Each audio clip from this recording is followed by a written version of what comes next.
పితా పుత్ర పవిత్ర ఆత్మ నామమున ఆమెన్. ఆత్మదీపం టీవీ ప్రేక్షకులందరికీ కూడా దేవుని నామములో శుభాభివందనములు.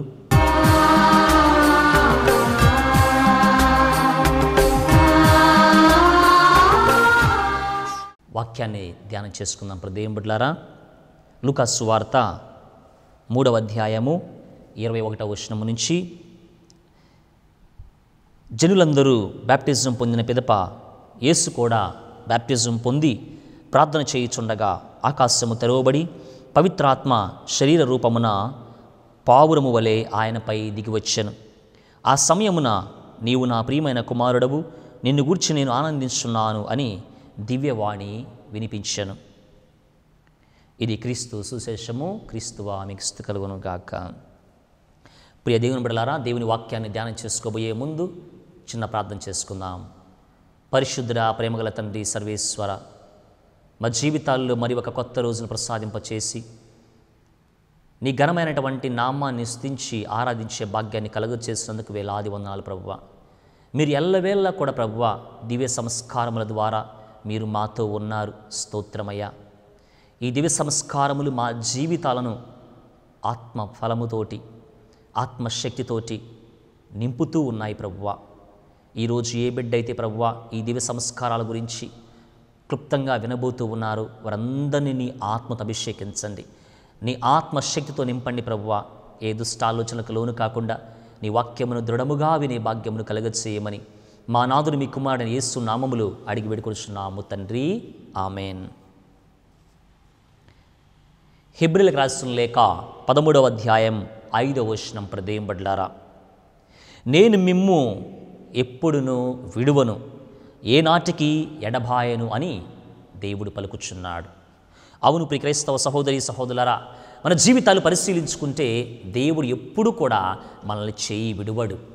ఆయన ఎప్పుడు కూడా మనతోనే ఉంటూ ఉన్నాడు. ఉదాహరణ తీసుకుంటే బైబిల్ గ్రంథంలో ద్వితీయోపదేశకాండము 31వ అధ్యాయము 8వ వచనం. ప్రభువే నాకు నాయకుడు, ఆయన నీకు బాసటై ఉండును, ఆయన నీ చేయి విడువడు, నీవు భయపడవలదు, కృంగిపోవలదు. అవును దేవుని బిడ్డలారా, దేవుడు ఎప్పుడూ కూడా నిరంతరము మనతోనే ఉన్నాడు. ఇంకొక ఉదాహరణ తీసుకుంటే నిర్గమకాండము 13వ అధ్యాయము 21 నుంచి 22 వచనములు, నిర్గమకాండము 40వ అధ్యాయం 38వ వచనము చూస్తే, పగలు మేఘస్తంభముగాను రాత్రి అగ్నిస్తంభముగాను దేవుడు ఇజ్రాయెల్ ప్రజలు నడిపించాడు. అంటే దేవుడు ప్రజలతో ఉన్నాడు, దేవుడు ప్రజలను నడిపిస్తూ ఉన్నాడు. ఇజ్రాయెల్ ప్రజలను కూడా చెయ్యి విడవకుండా పట్టుకొని వారిని దేవుని బిడ్డలారా పగలు మేఘస్తంభముగాను రాత్రి అగ్నిస్తంభముగాను దేవుడు నడిపిస్తూ ఉన్నాడు. అంటే ప్రభు దేవుడు మనతో ఉన్నాడు. మత్తయి సువార్త 28వ అధ్యాయం 20వ వచనం, లోకాంతం వరకు నేను మీతో ఉంటానని యేసు ప్రభు శిష్యులకి వాగ్దానం ఇస్తూ ఉన్నారు. అంటే ఇప్పుడు దేవుని బిడ్డలారా ప్రభువు మాట ఇస్తూ ఉన్నారు, నేను మీతో ఉంటూ ఉన్నానని చెప్పి. అందుకే ప్రియ క్రైస్తవ సహోదరి సహోదరులారా, యేసుక్రీస్తు ప్రభు తాను మరణించిన తర్వాత పునరుత్థానమైన తర్వాత ఆయన ఎల్లవెల్లా కూడా మనతోనే ఉంటూ ఉన్నాడు. ఆయన ఎల్లవెల్లా ఎలా మనతో ఉంటూ ఉన్నాడంటే ఇప్పుడు దేవుని బిడ్డలారా నిరంతరము కూడా వాక్కు ద్వారా, మరీ ముఖ్యంగా తల్లి శ్రీ సభలో దివ్య సంస్కారముల ద్వారా ఆయన మనతో ఉంటూ ఉన్నాడు. God is with us, Immanuel. మరి ఏంటి దివ్య సంస్కారాలని చెప్పి కొంచెం లోతుగా పరిశీలిస్తే ఇప్పుడు దేవుని బిడ్డలారా తల్లి శ్రీ సభలో 7 దివ్య సంస్కారాలు ఉన్నాయి. ఒకటి జ్ఞానస్థానము, ధృవీకరణ అభ్యంగనము, లేకపోతే భద్రమైన అభ్యంగనము, దివస ప్రసాదము, సఖ్యత సంస్కారము అనగా పాప సంకీర్తనము, స్వస్థ సంస్కారము వ్యాధిగ్రస్తుల అభ్యంగనము, 6వది యాజక అభిషేకము అంటే గురు పట్టాభిషేకము, పవిత్ర వివాహము. ఈ విధంగా 7 దివ్య సంస్కారాల ద్వారా దేవుడు నిరంతరము మనతో ఉంటున్నాడు. దేవుని బిడ్డలారా, మొట్టమొదటగా కృపలో మరో జన్మ ఎత్తిన వేళ క్రీస్తు మనలో ఉన్నారు. అంటే కృపలో మరో జన్మ ఎత్తిన వేళ అంటే కృప ద్వారా, దేవుని కృప ద్వారా, జ్ఞానస్థానం ద్వారా మనం మరో జన్మ ఎత్తుతూ ఉన్నాం. అది జ్ఞానస్థానం. దానిలో కూడా ప్రభు మనతో ఉన్నాడు. రెండవది పైనుండి శక్తిని పొందిన వేళ క్రీస్తు మనలో ఉన్నాడు. అంటే పవిత్రాత్మ దేవుని పైనుంచి పొందుకున్న వేళ క్రీస్తు మనతో ఉంటున్నాడు. ఈ దివ్య సంస్కారం అది ఇప్పుడు దేవుని బిడ్డలారా పవిత్రాత్మ ధృవీకరణ అభ్యంగనము. ఇక కడర భోజన సమయమైన దివ్య సప్రసాదములో కూడా యేసు సంపూర్ణముగా మనతో ఉంటున్నాడు. అంటే ఆయన శరీరక్తాలు మనకి ఇవ్వటం ద్వారా ప్రభు మనతో ఉంటున్నాడు. అదే దివ్య సప్రసాద సంస్కారం. ఇక నాలుగవదిగా పాప మన్నింపులో కూడా ప్రభు మనతో ఉంటున్నారు. ఆ సంస్కారమే పాప సంకీర్తనం. పాప సంకీర్తనంలో కూడా ప్రభు మనతో ఉంటున్నాడు. చూడండి ప్రదేవుడు, ఈ విధముగా వ్యాధి బాధల్లో మరణ వేళల్లో యేసు ప్రభు మనతో ఉంటూ ఉన్నారు. అంటే ప్రదేవుడులరా స్వస్థ సంస్కారం, వ్యాధిగ్రస్తుల అభ్యంగనంలో కూడా ప్రభు మనతో ఉంటున్నాడు. గురుత్వ పరిచర్యలో, శిష్యుల యొక్క పరిచర్యలో, తను ఎన్నుకున్న శిష్యుల పరిచర్యలో దేవుడు ఉంటున్నాడు, వారిని అంటిపెట్టుకుని ఉంటున్నాడు. కానాపల్లె విందులో కూడా ప్రభు ఉన్నాడు. అంటే వివాహ జీవితంలో కూడా, పవిత్ర వివాహ జీవితంలో కూడా ప్రభు మనతో ఉంటున్నాడు. ఈ విధంగా దేవుడులరా దేవుడు ఎల్లవేళలా కూడా ప్రజల మధ్యలోనే దివ్య సంస్కారాల ద్వారా నిలుస్తూ ఉన్నారు.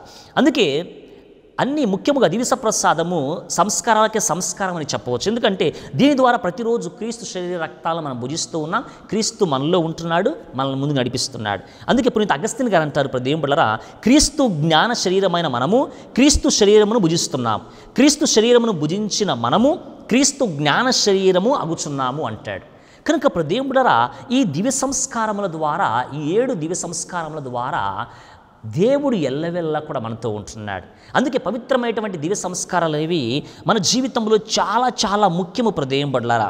అందుకే క్రైస్తవ సహోదరి సహోదరులారా, ఈ దివ్య సంస్కారాలను మనము ఎందుకు స్వీకరించాలి అని చెప్పి చాలామంది అడుగుతూ ఉంటారు.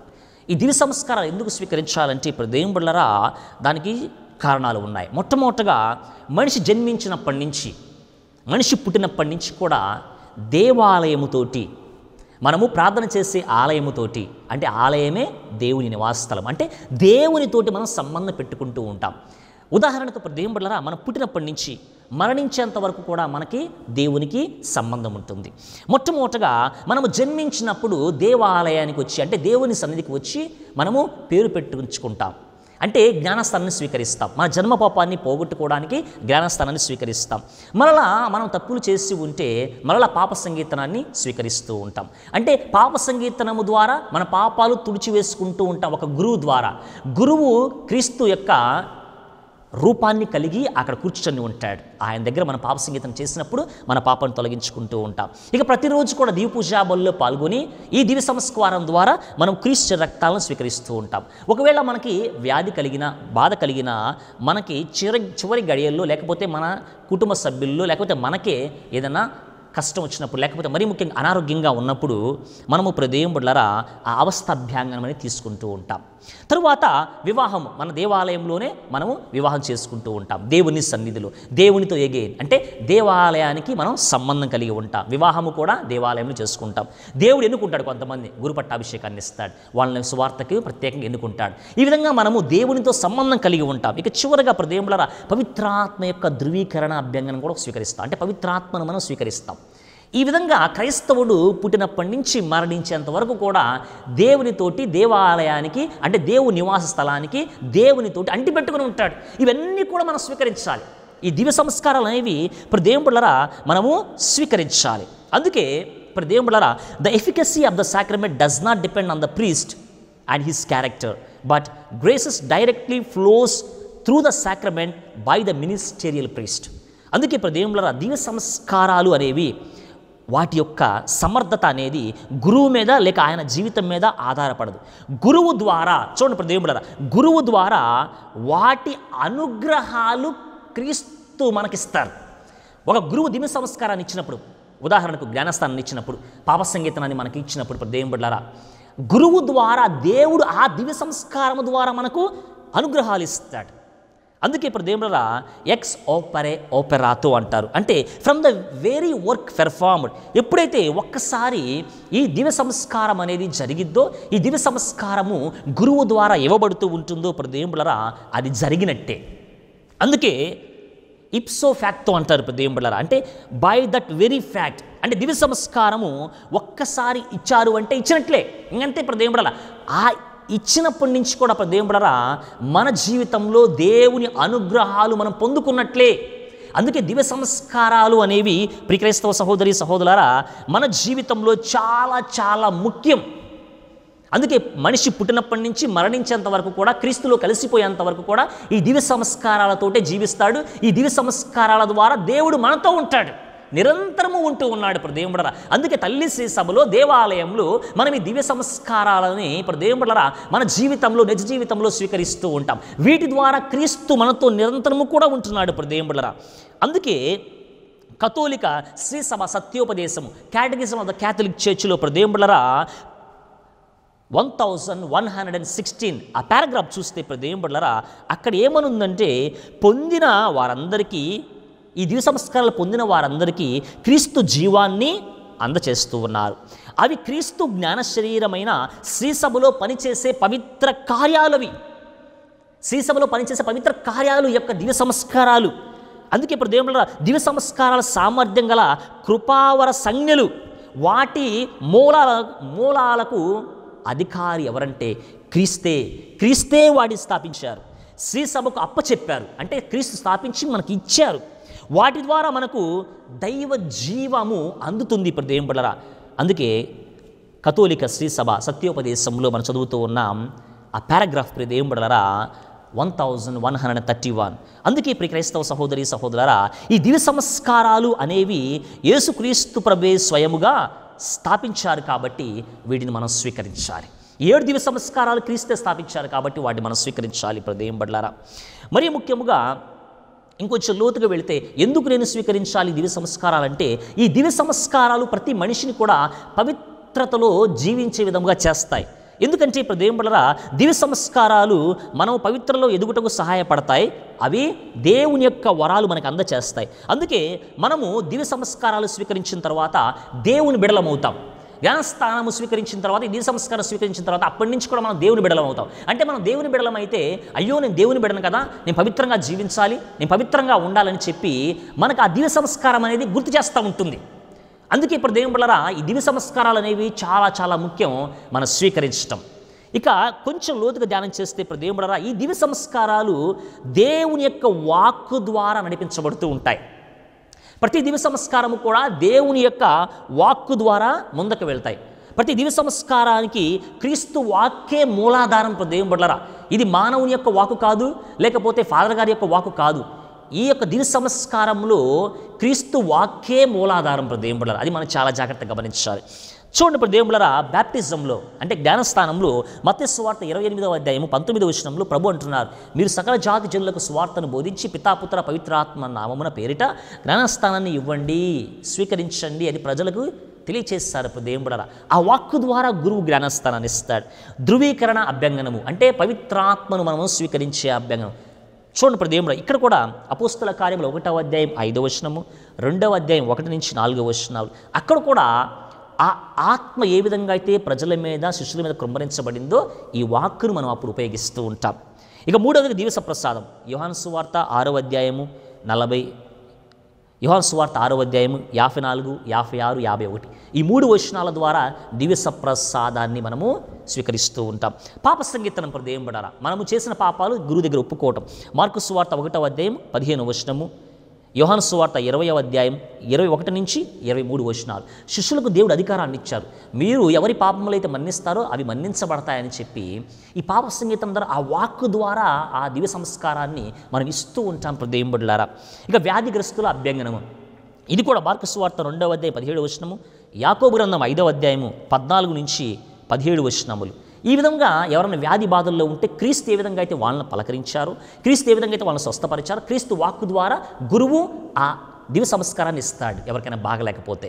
ఇక దేవుళ్ళ జ్ఞాన వివాహానికి మూలము క్రీస్తే స్థాపించారు. దేవుడే మానవుని సృష్టించాడు. ఆ వాక్కు ద్వారా యోహాను సువార్త 2వ అధ్యాయం 1 నుంచి 11, మత్తయి సువార్త 19వ అధ్యాయం 6వ వచనం ఆ వాక్కు ద్వారా దేవుళ్ళ జ్ఞాన వివాహాన్ని జరిపిస్తూ ఉంటారు గురువులు.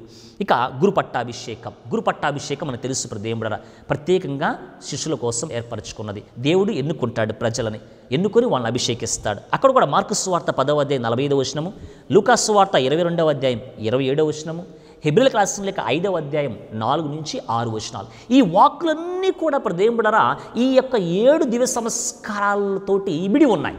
క్రీస్తు యొక్క వాక్కు ద్వారా ఈ దివ్య సంస్కారాలను దేవుళ్ళరా మనం ఇవ్వటం అనేది జరుగుతూ ఉంటుంది. అందుకే మనందరము కూడా ఈ దివ్య సంస్కారాలను చాలా చాలా జాగ్రత్తగా గమనిస్తూ స్వీకరించాలి క్రైస్తవ సహోదరి సహోదరులారా. ఇంకొంచెం ముందుకు వెళ్తే అసలుకి మనము ఈ దివ్య సంస్కారాల ద్వారా పొందుకునేది ఏందని చెప్పి ఒక్కసారి మనం జ్ఞాపకం చేసుకుంటే ప్రదేంబులర మొట్టమొదటగా జ్ఞానస్థానం. ఈ జ్ఞానస్థానము ద్వారా ప్రదేంబులర మనందరము కూడా దేవుని బిడలగా తయారవుతూ ఉంటాం. మొట్టమొదటగా ఈ జ్ఞానస్థానము ద్వారా మత్తయి సువార్త 28వ అధ్యాయం 19వ వచనం చూస్తే ప్రభు వాక్కు తెలియచేస్తూ ఉంది, మీరు పితాపుత్ర పవిత్రాత్మ నామం పేరిట జ్ఞానస్థానాన్ని ఇవ్వండి, సువార్తను బోధించని ప్రభువే సెలవిస్తూ ఉన్నారు. ఈ విధముగా మనం జ్ఞానస్థానము స్వీకరించడం ద్వారా దేవుని బిడలమవుతున్నాం.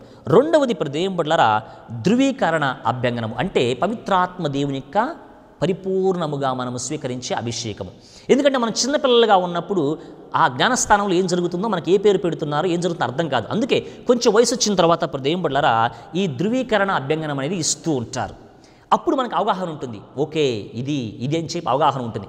అందుకే దాంట్లో కూడా ప్రదేంబులరా అపోస్తల కార్యములు 1వ అధ్యాయము 5వ వచనంలో ఏ విధంగా అయితే శిష్యులు ఆత్మను పరిపూర్ణంగా స్వీకరించారో ఈ ధృవీకరణ అభ్యంగనంలో కూడా స్వీకరించే ప్రతి బిడ్డ కూడా పవిత్రాత్మ దేవుని పరిపూర్ణముగా స్వీకరిస్తారు, అవగాహన కలిగి స్వీకరిస్తారు. అప్పుడు మనకు అవగాహన ఉంటుంది క్రైస్తవ సహోదరి సహోదరులారా.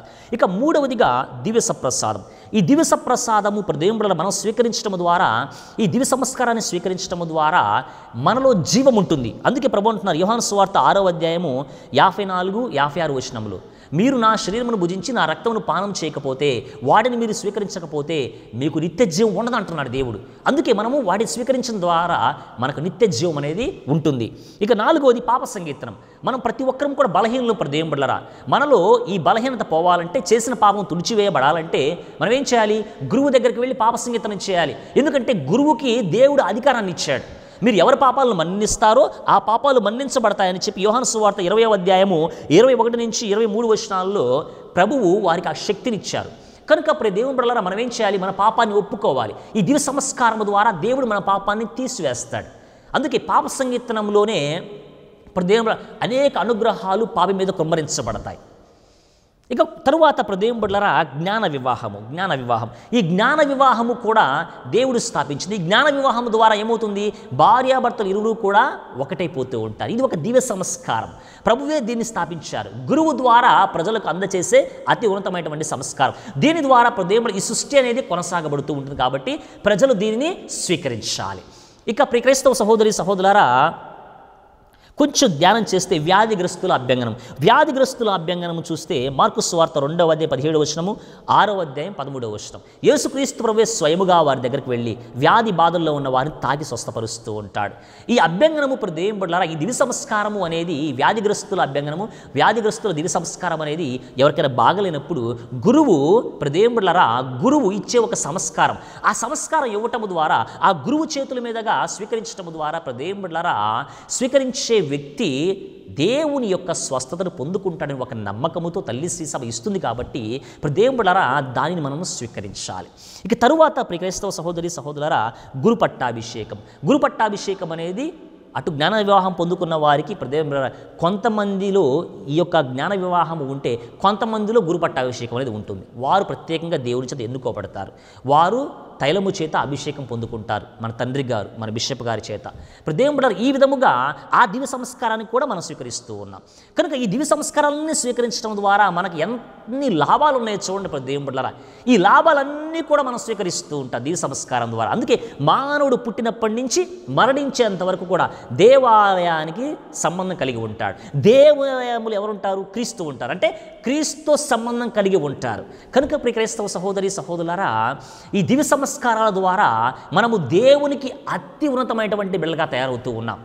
చాలామందికి అర్థం కాదు దేవుడు ఈ దివ్య సంస్కారం అంటే ఏంది, ఎందుకు స్వీకరించాలి, ఇలాంటి ప్రశ్నలు అన్నీ కూడా మన మధ్యలోకి వస్తూ ఉంటే అడుగుతూ ఉంటారు. అందుకే క్రైస్తవ సహోదరి సహోదరులారా, వీటన్నిటికీ కూడా సమాధానము ఇప్పుడు నేను చెప్పినటువంటి ప్రతి అంశం దేవుడులారా.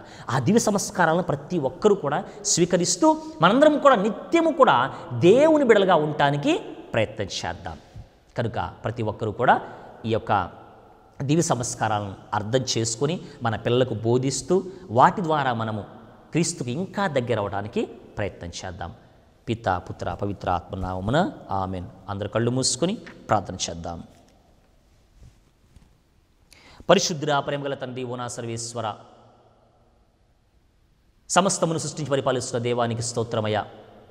మేము జన్మించినప్పటి నుంచి మరణించినంత వరకు కూడా ప్రభువా మీరు మాతో ఉండి మా ముందు నడిపిస్తూ ఉన్నారు. ఈ దివ్య సంస్కారముల ద్వారా ఎప్పుడు ఎల్లవేళ మీరు మాతో ఉన్నారని మేము దృఢముగా నమ్ముతున్నాం ప్రభువా. ప్రభువా ఇంకా ఏ బిడ్డలైతే ఈ దివ్య సంస్కారాలు నమ్మలేకుండా ఉన్నారో వారిని సమర్పించుకుంటూ ఉన్నా వారిని దీవించి ఆశీర్వదించండి ప్రభువా. ప్రభువా అత్యున్నతముగా మీరు ఈ దివ్య సంస్కారాలను మాకు ప్రసాదింపచేసి మీ బిడలుగా మమ్ము చేసుకుంటూ ఉన్నందుకు నీకు వేలాది వందనాలు ప్రభువా. రాబోయే రోజుల్లో ప్రభు నిరతము కూడా మేము నిన్ను అంటిపెట్టుకుని జీవించే భాగ్యమును కలగచేయమని, ఈ వాక్యమును విన్న ప్రతి బిడ్డ కూడా నీ ఆత్మతో నింపబడే భాగ్యము కలగచేయమని, వారి కుటుంబాల్లో కష్టాలు బాధలు తీసివేసి శ్రమలు తీసివేసి నీ దివ్య సంస్కారముల ద్వారా వారు ఇంకా నీకు దగ్గరయ్యే భాగ్యమును కలగచేయమని మా నాథుడు మీ కుమారుడు యేసు నామములో అడిగి వేడుకొనుచున్నాము తండ్రి. ఆమేన్.